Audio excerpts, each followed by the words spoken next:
Hello বন্ধুরা, তোমাদের সকলকে স্বাগতম তোমাদেরই চ্যানেল ডাব্লিউবি প্রাইভেট টিউশনে। তো আজকের এই ভিডিওতে আমরা রায়মার্টিন প্রশ্নবিচিত্রা 2025 অষ্টম শ্রেণীর ভূগোল বিষয়ে যে তোমাদের প্রথম ইউনিট টেস্টের জন্য 2 নম্বর স্কুল রয়েছে 294 নম্বর পেজে, এই প্রশ্নপত্রের সম্পূর্ণ উত্তর নিয়ে আজকের এই ভিডিওতে আমরা আলোচনা করব। তো চলো ভিডিও শুরু করা যাক।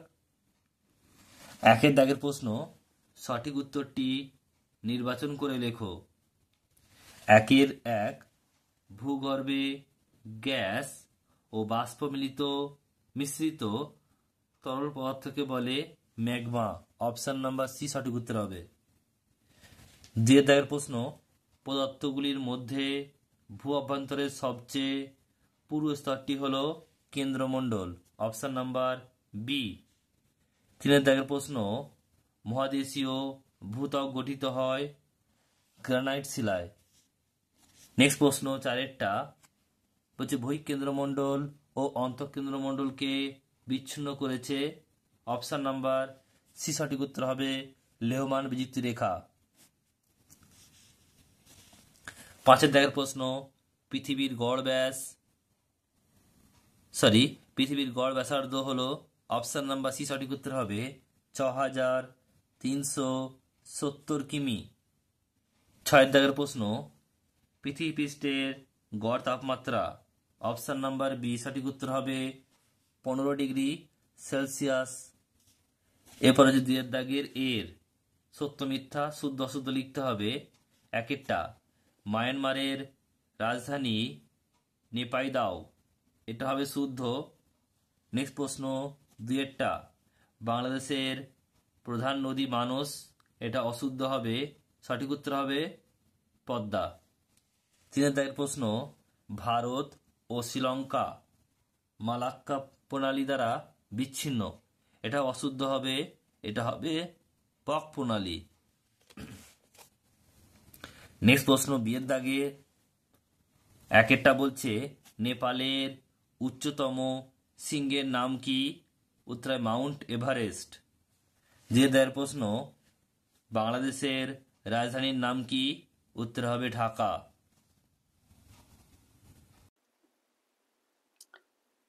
3 দাগের প্রশ্নগুলো পরপর দেখে নাও কি রয়েছে। 1 দাগে বলছে যে ক্যারেজ প্রথা কি?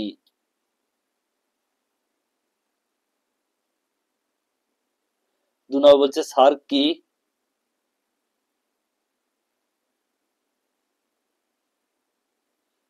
3 নম্বর প্রশ্ন বলছে নেপালের পর্যটন শিল্প সম্পর্কে লেখো।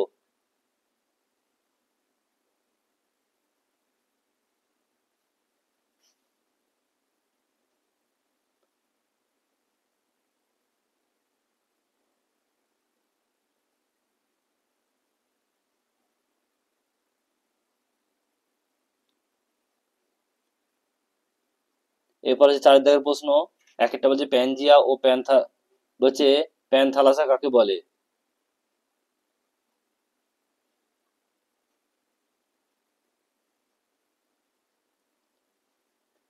নেক্সট হচ্ছে দেখো 2 দাগের প্রশ্ন, অভিসারী ও অপসারী পাতসীমানা কাকে বলে?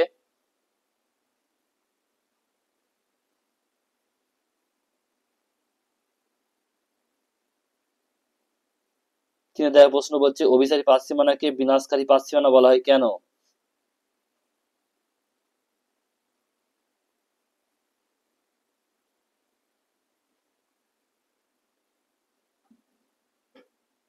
4 দাগের প্রশ্ন, প্রশান্ত মহাসাগর অগ্নিবলয় ভূমিকম্প প্রবণ কেন?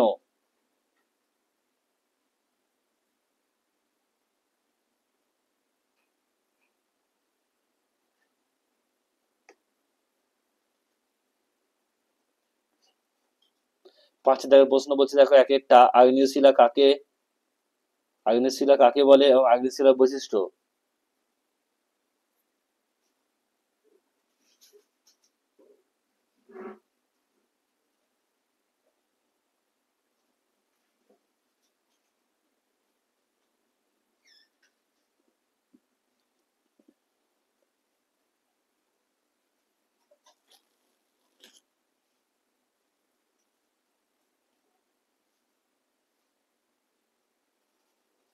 2 নম্বর প্রশ্ন বলছে পাললিক শিলার উৎপত্তি কিভাবে হয়? রূপান্তর শিলা কাকে বলে?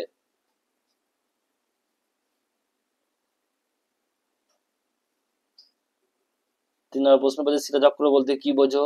শিলা থেকে মাটি কিভাবে সৃষ্টি হয়?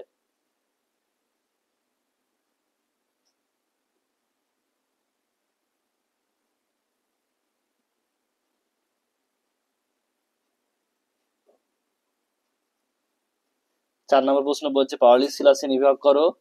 পাললিক শিলার স্তরে জীবাশ্ম দেখা যায় কেন?